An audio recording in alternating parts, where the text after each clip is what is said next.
चलिए, आज मैं एक बिना टेक्निकल टर्म्स यूज किए हुए एक बड़ा ही इम्पोर्टेंट टॉपिक उठा रही हूँ, जहाँ लॉकडाउन में सब कुछ बंद हो रखा था, बट फिर भी जो काम कर रहे हैं वो है हमारा सेंट्रल बैंक काम कर रहा है, बैंकिंग सिस्टम काम कर रहा है और गवर्नमेंट सबसे ज्यादा काम कर रही है। तो इसी के बीच में मैं इन्हीं का रिलेशनशिप बताना चाहती हूँ, बिल्कुल सिंपल चीजों में, बिल्कुल सिंपल टर्म्स के अंदर, कि सेंट्रल बैंक का, पब्लिक का और कमर्शियल बैंक का ऐसा क्या रिलेशन है कि जब वो हेडक्वार्टर में बैठ के भी अपनी एक पॉलिसी बनाते हैं तो वो डायरेक्टली हमारे घर में आने वाली चीनी तक को भी इम्पैक्ट कर देती है। ऐसा क्यों? अब जहां मैंने वर्ड यूज किया रिलेशनशिप, रिलेशनशिप का मतलब कोई ना कोई रिश्ता। अब रिश्ते का मतलब ये है आप किसी ना किसी तरीके से किसी दूसरे बंदे से जुड़े हुए हैं, जो कि ब्लड रिलेशन भी हो सकता है, या फिर मैं ये चीज बोलूं कि आप फ्रेंड हो किसी के, तभी आपका रिलेशनशिप बनता है। ठीक है, तो इन दैट केस हमारा सेंट्रल बैंक से क्या रिश्ता है? देखिए, सेंट्रल बैंक से हमारा सबसे इंपॉर्टेंट रिश्ता है, क्योंकि आज के टाइम पे अगर आप जी रहे हैं, मर रहे हैं, तो सबसे इंपॉर्टेंट चीज जो चाहिए वो है पैसा।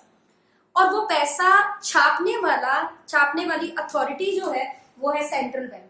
ठीक है, इसी के पास सोल अथॉरिटी है, कि ये नहीं है कि घरों घरों में मशीनें लगी हुई हैं, चलो जी जिसका दिल करे लाल कलर के नोट निकाल ले, जिसका दिल करे पीले कलर के नोट निकाल ले। नहीं, तो ये जो अथॉरिटी है इसको ही हक है सबके लिए करेंसी प्रिंट करने का, वो जो ये कर रहा है।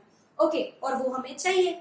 चाहिए का मतलब ये नहीं मिल जाएगी, हमें उसे अर्न करना पड़ता है। हम अपने फैक्टर्स का सेक्रीफाइस करते हैं और हमें वो कमाई हो जाती है। कोई बैंक में काम करता है, कोई स्कूल में काम करता है, कोई फैक्ट्री में काम करता है, कोई फैक्ट्री चला रहा है, कोई फैक्ट्री का ओनर है। तो ये सारे हम पब्लिक हैं, और पब्लिक काम करती है पैसे के लिए। ऐसा नहीं कि हमारा आज दिल कर रहा है उठ के चलो यार काम करने चलते हैं, नहीं, हमें काम करना पड़ता है। ओके, तो ये हो गई पब्लिक, और इनको ये पैसा छापता है, इसको पैसा चाहिए। अब पैसा चाहिए, अब मैंने अभी भी बोला कि आज मेरा दिल कर रहा है मैं काम करने जाता हूँ, नई जरूरत के लिए हम काम करते हैं। बट यहाँ पे कुछ ऐसे लोग भी हैं जो दो तरह के हैं, मतलब जो या तो काम करना चाहते ही नहीं है, लाड साहब है ना, काम नहीं करना चाहते, या फिर कुछ लोग ऐसे भी हैं जिनको वर्थ नहीं मिलता है, या उनकी एजुकेशन इतनी नहीं है कि वो उतना पैसा कमा सके जितना मार्केट में खर्च करना पड़ेगा उनको।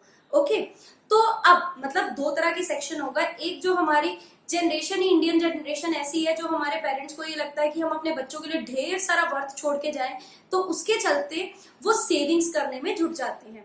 बट वो जो सेविंग्स घरों के लॉकर्स में रखी जाती है, मम्मी एक डब्बे में छिपा के रख देती हैं या अलग अलग जगह पे रखते हैं, यहाँ पे सेविंग्स इसको नहीं बोलेंगे। सेविंग्स का मतलब ये है कि अगर तुम सेक्रीफाइस कर रहे हो सेव करने का, तो भाई तुम्हें उसके रिटर्न में कुछ मिलना चाहिए।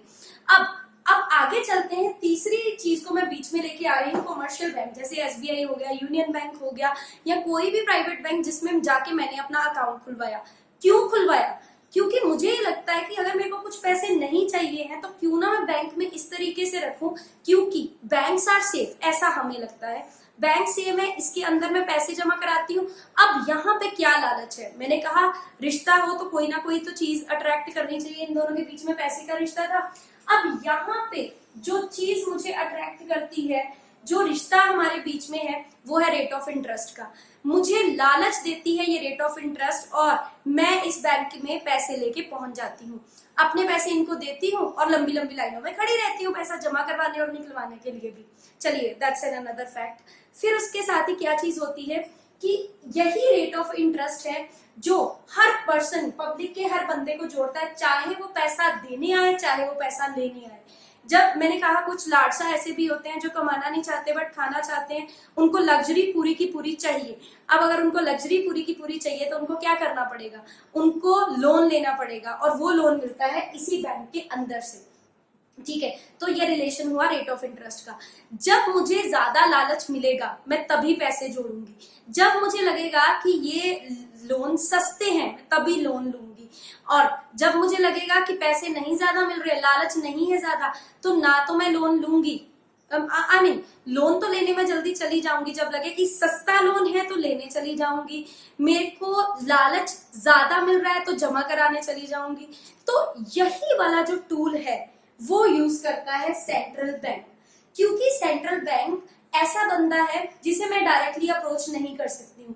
अप्रोच करने के लिए मुझे इन बैंक्स का सहारा चाहिए, इन लोगों का सहारा चाहिए। ठीक है, होगा क्या, अगर ये चाहता है कि ये पब्लिक जो है ज्यादा खर्च करे तो वो इसके थ्रू इसको चेंज करेगी, मतलब रेट ऑफ जिस रिलेशन से मैं जुड़ी हुई हूँ उसको बढ़ाएगा या कम करेगा। ओके, और अगर वो चाहता है कि ये लोन ना ले, लोग बैंकों में ही पैसे रखें, नहीं चाहता तुम खर्च करो, तो तुम्हारे ही पैसे के लिए तुम्हें वो ज्यादा पे करेगा, मतलब रेट ऑफ इंटरेस्ट बढ़ा दिया जाएगा।